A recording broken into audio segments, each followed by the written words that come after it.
Iran અને Israel વચ્ચેના વધતા તણાવની અસર મહેસાણા જિલ્લાની કડી શહેરમાં જોવા મળી રહી છે. ગેસ સિલિન્ડરની અછત સર્જવાની ભીતિને કારણે નાગરિકોમાં ભય અચાનક જ દોડધામ મચી ગઈ હતી. જેના પરિણામે ગેસ એજન્સીઓ બહાર વહેલી સવારથી જ લાંબી કતારો લાગી હતી. કડી શહેરના વિવિધ વિસ્તારોમાંથી મોટી સંખ્યામાં લોકો નંદાસણા રોડ પર આવેલા કુંડાળ પાટિયા નજીક એલપીજી ગેસના ગોડાઉન પર સિલિન્ડર લેવા પહોંચ્યા હતા. ઘણા લોકો પોતાના રોજિંદા નોકરી ધંધા છોડીને પણ ગેસ સિલિન્ડર મેળવવા માટે લાઇનમાં ઊભા રહ્યા હતા. વહેલી સવારથી શરૂ થયેલી આ કતારો ધીમે ધીમે લાંબી બની ગઈ હતી અને લોકો કલાકો સુધી પોતાના વારાની રાહ જોતા રહ્યા હતા.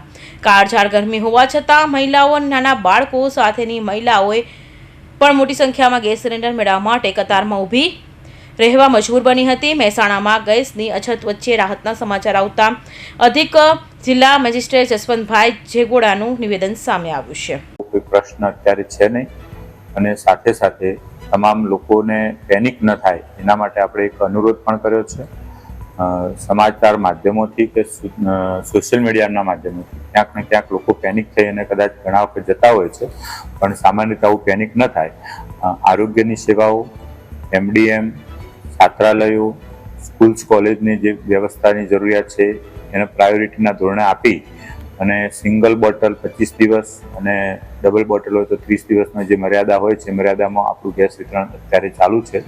અને અત્યારે પૂરતા પ્રમાણમાં ખાસ કરીને અમે એક ચિંતા કરી રહ્યા છીએ કે આ પરિસ્થિતિનો લાભ લઈ અને ક્યાંય બ્લેક માર્કેટિંગ ના થાય, ડાયવર્ઝન ન થાય, એના માટે આપણે સૂચનાઓ આપણે જિલ્લા પુરવઠાની ટીમ દ્વારા અને અત્રેના જિલ્લાના કલેક્ટર સાહેબ મારફત આપવામાં આવી છે.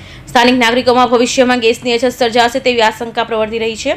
આ ભીતિને કારણે લોકો પહેલાથી જ ગેસ સિલિન્ડર ભરી લેવા માટે ઉતાવળા કરતા જોવા મળ્યા છે. જોકે ગેસ સપ્લાય અંગે સત્તાવાર રીતે કોઈ અછત જાહેર કરવામાં આવી નથી. તેમ છતાં અફવાઓને કારણે નાગરિકોમાં ચિંતા અને ગભરાટનો માહોલ સર્જાયો હોવાનું જોવા મળી રહ્યું છે. કૌશિક પટેલનો report, Hind TV news, Surat.